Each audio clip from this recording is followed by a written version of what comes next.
आ रहा है कि अब की बार 400 के पार। अब की बार सत्यानाश।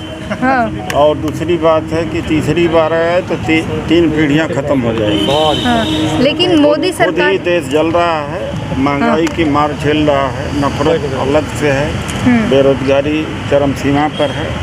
और क्या चाहिए? शिक्षा भी खत्म हो गई है, आरक्षण खत्म हो गया है, निजीकरण तेजी से हो रहा है। अब कितना मारेंगे? किसान भी बर्बाद हो रहा है। मोदी जी कह रहे हैं तीसरी बार सरकार आई तो भारत जो है इकोनॉमी में तीसरे नंबर पे होगा। अरे तीन पीढ़ियां समाप्त हो जाएंगी। मैंने कह दिया आपको ना, मोदी जी जो कहते हैं जवाब तो दे दिया। अच्छा, गठबंधन जो बना है इंडिया नाम से, उसको मोदी जी कहते हैं कि PFI में इंडिया है, इंडियन मुजाहिदीन में इंडिया है और ईस्ट इंडिया कंपनी में भी इंडिया था। डिजिटल इंडिया, स्टार्टअप इंडिया और तमाम इनके इंडिया हैं। स्टार्टअप है, स्टैंड अप है, डिजिटल इंडिया, खेलो इंडिया में। इसके मतलब ये है कि इसको क्या समझा है, ये मानसिक संतुलन खो दिए हैं और भारत को बदनाम कर रहे हैं, इंडिया का इंसल्ट कर रहे हैं। इंडिया संवैधानिक शब्द है, उसको इंसल्ट कर रहे हैं। सर, मणिपुर के हालात पर आप क्या कहना चाहते हैं? अब मणिपुर के हालात में कोई मैं एडिशनल बात नहीं बोल सकता हूँ, लेकिन लगातार यही लोग करा रहे हैं और इसीलिए प्राइम मिनिस्टर अभी तक नहीं बोले हैं।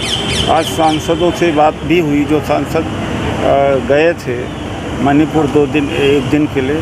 आज पार्लियामेंट में बातचीत हुई तो सुनियोजित ढंग से RSS BJP करा रहे हैं ताकि पूरे देश में दंगा फैले, इनको चुनावी फायदा मिले। लेकिन कहा जा रहा है कि जो सांसद गए हैं वो राजनीति रोटियां सेकने गए हैं। वो तो कहेंगे ही राजनीतिक रोटियां सेकने का, हनीमून मनाने गए हैं, ऐसा कहा जा रहा है। 3 महीने हो गए, लगभग 3 महीने में प्रधानमंत्री ने बोला नहीं। इतना बड़ा मामला तो उसका क्या मतलब होता है? वो ऐसा ही वो चुनाव जीतते रहे पहले, और वामा करा के जीते और गोधरा करा के जीते हैं। इसको भी करा कर के चुनाव जीतने का इनका कयास है, पहले से भी करते रहे।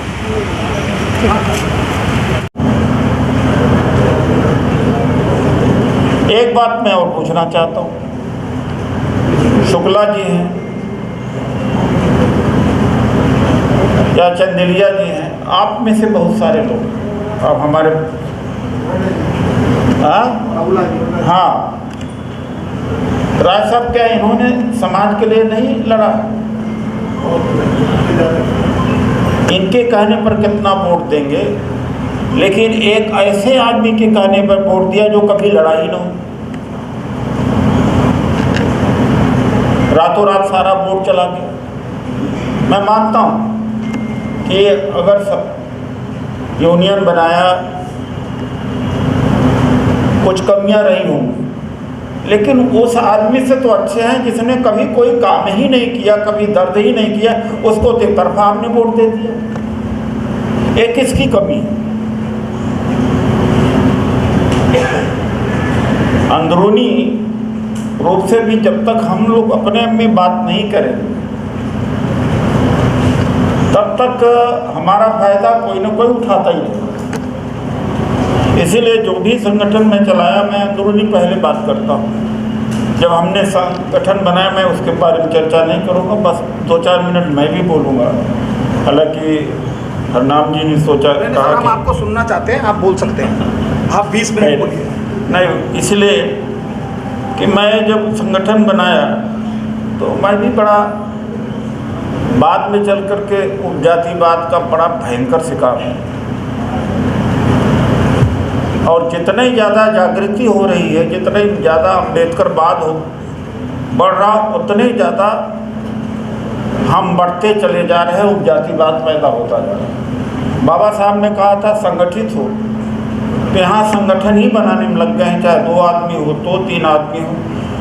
इससे अच्छा जब जगह नहीं थे तो कम से कम एक लाठी से कोई हाँकता था, सब चल तो देते थे, ताकत तो थी। 4 आदमी संगठन खड़ा करेंगे, 14 हो 40 हो, उसके बाद में फिर से उसी में सब टूट करके दूसरा बन जाएगा, फिर तीसरा बन जाएगा। तो मकसद क्या होता है कि एक दूसरे की टांग खिंचाई करने का।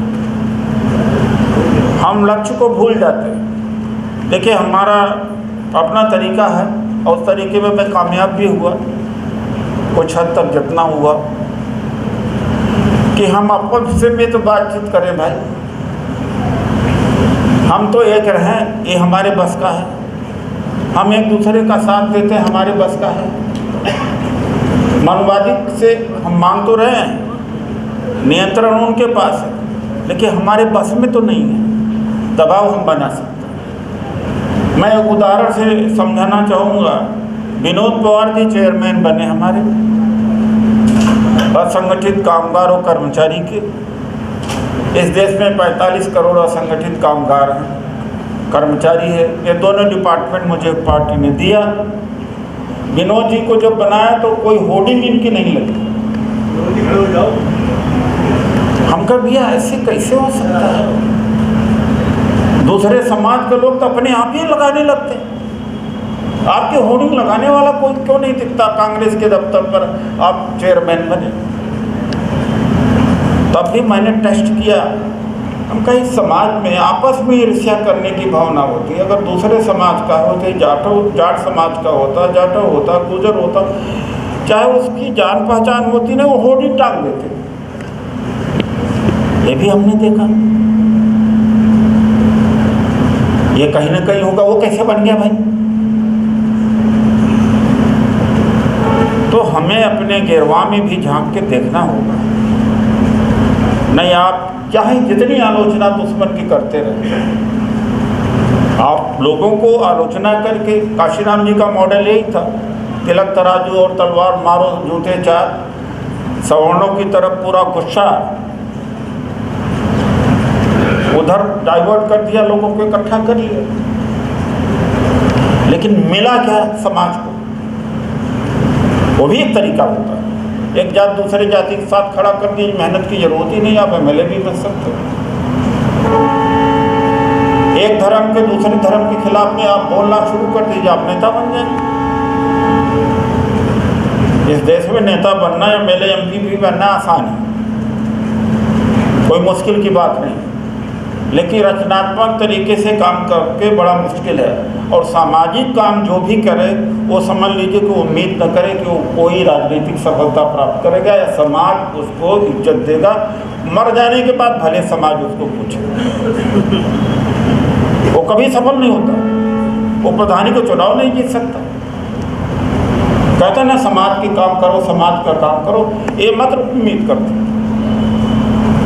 एक बात जब मैं एक बार हुआ क्या कि इत्तेफाक की बात थी, मोदी जी बैठे हुए थे, उस समय न्यायपालिका के ऊपर सवाल आ गया। मैंने बोलना कहा कि हम कहा तो सारे मनवादी हैं, ब्राह्मणवादी हैं, सारे चीज़। मोदी जी को लटके देखे तो हमारे आसपास में 4-5 एमपी रिजर्व के भी होते थे। तो 2-3 दिन तो मुझसे दूर रहे, मुझसे मिले भी नहीं। पता वो ये दिखाना चाहते थे कहीं मेरा उनसे ताल्लुकात तो नहीं है।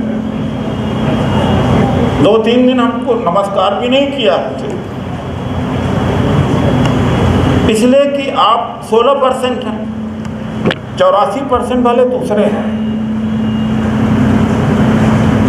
84%, 16% से कोई जीतता नहीं। कोई ये कहता कि मेरे वोट से जीत गया, ये गलत फहमी है। आप नहीं जिताते, आप नहीं जिताते। इसलिए एमपी एमएलए से कोई उम्मीद मत करिएगा। ये आपको मैं बता दे रहा हूँ। आप अपने से उम्मीद कर सकते।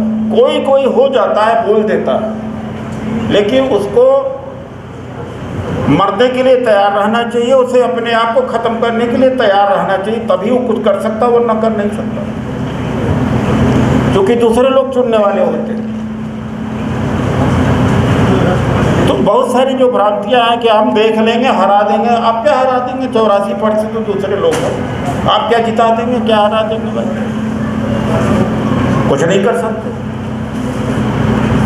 मैं जब परिसंघ का चरम सीमा पर था, 5 आरक्षण विरोधी आदेश वापिस कराए, जब चुनाव लड़ता था 5-5 हज़ार वोट मिलते थे। और सामाजिक काम न करता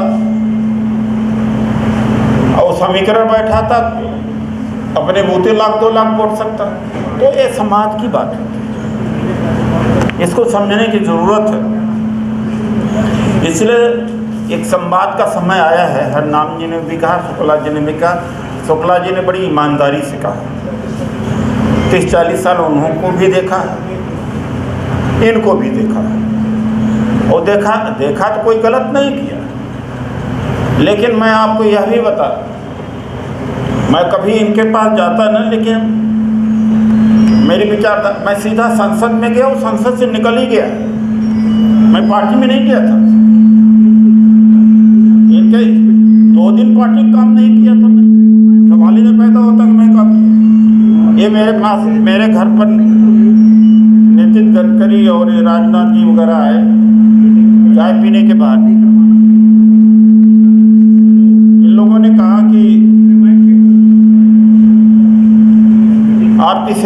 आप हमें हमारी मदद करिए। अब कांग्रेस से 5 साल तक मुझे भी कांग्रेस से समय नहीं मिला था, ये भी मैं बता रहा हूँ। कांग्रेस की स्थिति आज खराब हुई है तो कांग्रेस भी उसका वजह रही है, ऐसी बात नहीं है। मुझ जैसे आदमी को नहीं, लोग सुनकर ताजुब करते हैं, क्या मजाक कर रहे हो, आपसे कौन न मिलेगा।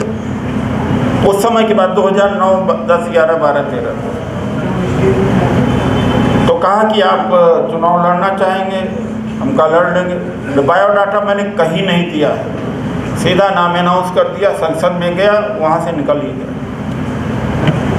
वो अलग बात है कि पूरे देश से लोग वोट दिए, लोगों ने सम्मान किया था। तो कहने का मेरा मतलब है, आप अपने से तो उम्मीद कर सकते हो, और जो मैं कहूँगा वो करता हूँ, ज़्यादा ही करता हूँ, या तो मैं यही मना कर दूँ। मैं उस तरह का नहीं हूँ। मैंने बड़ा कोशिश किया, जब असंगठित कामगार में नरेगा, कंस्ट्रक्शन वर्कर, सफाई कर्मचारी, ऑटो ड्राइवर, सिक्योरिटी का, होटल वाले, सब मैंने एक विंग डेवलप करने की कोशिश किया, नहीं लोग डेवलप कर पाए, नहीं आए। अब खुद ही मैं बता रहा हूँ कि सफाई कर्मचारियों का सबसे ज़्यादा मजबूत विंग बने, पूरी लीडरशिप लोग तो भी नहीं आते। तो ये बताइए कि कौन जिम्मेदार है, ये भी तो देखना पड़ेगा। आप साहित्यकार नहीं हैं कि आप आलोचक बनेंगे, आप साइंटिस्ट हैं, सोशल साइंटिस्ट है, पॉलिटिकल साइंटिस्ट है, आपको करेक्ट एनालिसिस करना पड़ेगा। देखिए, पब्लिक को जोड़ने का एक अलग बात होता है, लिटरेचर एक अलग बात होता है। आप क्यों नहीं इकट्ठा होते भाई? अब जाके इकट्ठा हो गए पहलवानों के मामले में, इतने दिनों तक आंदोलन चला, उन्होंने कहा हम हक लवेंगे 3 नाल, आप भी करो, कुछ कर सकते हो। संवाद के लिए भी मैं बात अलग से बात करूंगा कि आप एक संवाद करिए कि हमने आपका साथ छोड़ा था, आप दिल्ली में गिर गए थे। और एक बात बता दूंगा, मैं ये नहीं कि कांग्रेस में हूँ, बीजेपी में रह के भी यही कहता था, केवल संविधान के ऊपर बड़ा गर्व नहीं करना चाहिए। संविधान वही है ना, संविधान में कोई बदला नहीं, बाहर से नहीं बदला ना, लेकिन संविधान को अंदर से खत्म कर दिया कि नहीं खत्म कर दिया। संसद का उद्घाटन सिंगोल से हो रहा, जो धार्मिक प्रतीक है, क्या कर लिया आपने? सेकुलरिज्म रह गया, संविधान रह गया। और जो कहते हैं मनमोहन सिंह ने पब्लिक सेक्टर अंडरटेकिंग का में इन्वेस्टमेंट किया, तो मैं आपको ये भी बता दूं कि 3 पब्लिक सेक्टर अंडरटेकिंग का उन्होंने विनिवेश किया था, 21 नया बनाया भी था, वो भी जानना चाहिए। एयर इंडिया को किसने छीना? कांग्रेस ने छीना। LIC को 56 में किसने छीना था? कांग्रेस। 69 में बैंकों को किसने छीना? कांग्रेस। ये सब निजी क्षेत्र में होता था। कोयला का 76 में 75 में कोयले का राष्ट्रीयकरण हुआ, तेल कंपनियों का राष्ट्रीयकरण हुआ। नौकरियां कहाँ मिली? यहीं मिली है ना। तो जो एक निगेटिविटी भी फैली, और कहाँ मिली है? एक समय में 89-90 में ऐसा था कि 2 साल डी स्पेशल ड्राइव में केवल SC ST के ही लोगों की भर्ती हुई थी, जनरल की बंद तक हो गई थी। और जब हमने परिसंघ बनाया था, शुरुआत किया था, 40 लाख एम्प्लॉइज हुआ करते थे। भाई चाहे आप गैस की एजेंसी में कोटा हो, पेट्रोल पंप में कोटा हो, डीजल में कोटा हो, केरोसिन ऑयल में रहा हो, राशन में रहा हो, 20 पॉइंट प्रोग्राम के तहत भूमि आवंटन किया गया हो, स्कॉलरशिप हो, रिजर्वेशन इन प्रमोशन में हो, बैकलॉग भर्ती हुआ हो, स्पेशल कंपोनेंट प्लान, ये किसने सब दिया? कांग्रेस ने ही तो दिया। ये नहीं, आप आलोचना करिए, ये मैं नहीं कहता कोई परफेक्शन है।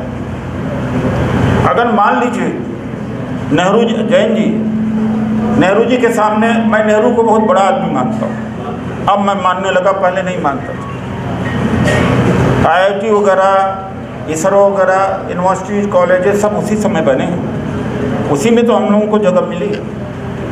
वो मान लीजिए वो सोशलिस्टिक पैटर्न पर ना जाते, अमेरिकन पैटर्न पर जाते, तो आज तो हम लोग पेड़ों पे चढ़े रहते, नेकर पहन करके घूमते रहते, लंगोट पहन के घूमते, क्या कर लेते? क्या कर लेते बताइए? एक ऑप्शन था उस समय, देश के सामने एक ऑप्शन था कि जैसे अमेरिका में जेल भी अमेरिका में प्राइवेट सेक्टर में, गवर्नमेंट की कोई जिम्मेदारी, अगर शुरू से ही गवर्नमेंट यहाँ से जिम्मेदारी न लेती कि ठीक है सब ट्रांसपोर्टेशन, रेल फेल सब प्राइवेट सेक्टर चलाएंगे, तब आप कहाँ रहते? वो भी एक सच्चाई है। और समय ऑप्शन भी दिया गया था कि गो फॉर फ्री इकोनॉमी में ही होता, लेकिन एक सोशलिस्टिक मॉडर्न पैटर्न किया गया, तो भी एक भूलना नहीं चाहिए। तो यह भी एक बात है। दूसरी बात है, पूरे देश के अंदर 2-3 डिपार्टमेंट मेरे पास है, प्रवक्ता का भी है 2-3, जहाँ पॉलिटिकली कोई एक्टिव होना चाहता है, पोस्ट पोजीशन लेना चाहता है, उसके लिए मैं देने के लिए तैयार हूँ। और इत्तेफाक से कभी कोई रोक टोक नहीं होता है, तो कम से कम जो लोग पढ़े हुए हैं, गैर राजनीतिक रूप से होकर के तो नहीं कुछ कर सकते भाई, उनको समावेश करने का एक छोटा सा जो मैं काम कर सकता हूँ। बाकी जो मैंने आपके सामने प्रस्ताव किया, एक अच्छा प्रस्ताव, लेकिन अगर आपने प्रस्ताव की बात सुना तो आपका दूसरा ग्रुप तैयार हो जाए, फिर तीसरा तैयार हो जाए, और जब तक आपकी साख जमे तब तक दूसरे आपके आदमी जाकर के साख को ख़त्म कर दें। ये भी एक बात है, क्या करें? तो मैं एक ही पक्ष को लिया हूँ कि जो मैं कर सकता हूँ।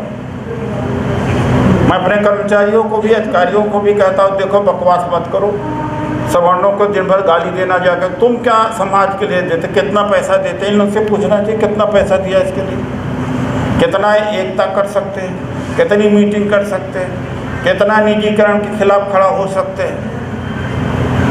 असली श्रद्धांजलि भूप सिंह जी को तभी हो, सहयोग नहीं देंगे तो कोई दूसरा आपसे मोहब्बत नहीं करता। आप कैसे सोच लिए कि आपसे कोई मोहब्बत करता है? ये समाज का ढांचा ही इस तरह का है, तो आपसे कोई मोहब्बत नहीं करता। आप इतना मान लीजिए, आपको ताकत के बल पर और अपनी एकता के बल पर ही कुछ लेना पड़ेगा, और कोई आपके सामने मुझे तो नहीं लगता कि कोई दूसरा विकल्प है। यही मैं आप लोगों से उम्मीद करता हूँ। एक हमने बिल मूव किया था, rehabilitation of employment as manual scavengers and their rehabilitation bill in 2017 में। तो प्राइवेट मेंबर के रूप में बिल को मैंने पेश किया था, और प्राइवेट सेक्टर में भी रिजर्वेशन के बिल पेश किया था।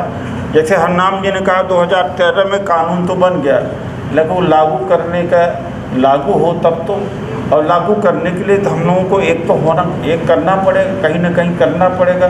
भाई मैं तैयार हूँ, चलिए जहाँ पर ऐसी बात है। और मैं तो आप जानते हैं कि कोई मैं पॉलिटिक्स नहीं करता, ना मुझे एवज में कुछ चाहिए। ना मैं मैनिपुलेट करूँ। मिले या न मिले हमें इसकी कोई चिंता नहीं होती है, साफ साफ की बात होती है। तो कहीं एग्जाम्पल तो आप दिखाइए, दिल्ली में एग्जाम्पल करिए।